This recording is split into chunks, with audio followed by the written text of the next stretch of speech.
Notification आता आलेलं आहे। मी तुमच्या सगळ्यांच्या माध्यमातून माझ्या संपर्कात व्यापारी समाजाचे जे प्रमुख आमचे संजय सावंतजी, जिल्हा व्यापारी समाजाचे प्रमुख संजय सावंतजी माझ्या संपर्कात आहे।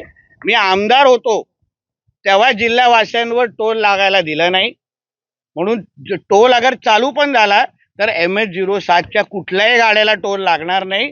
मी जिल्ह्याचा पालकमंत्री आहे, चिंता करू नये। पालकमंत्री नितेश राणे यांनी टोल संदर्भात जी भूमिका घेतली आहे त्या भूमिकेचं स्वागत करतो आणि पालकमंत्र्यांचं मनापासून अभिनंदन करतो। जर सिंधुदुर्ग जिल्ह्यातला टोल माफी मिळाली तर सिंधुदुर्गवासी आंदोलन का करणार आहेत आणि त्यामुळे निश्चितपणे आमची मागणी तीच आहे की गेले 10 ते 12 वर्ष या महामार्गाचं काम सुरू आहे। अनेक अपघात झालेत आणि अजूनही मुंबई गोवा मार्ग पूर्ण झाला नाही आहे।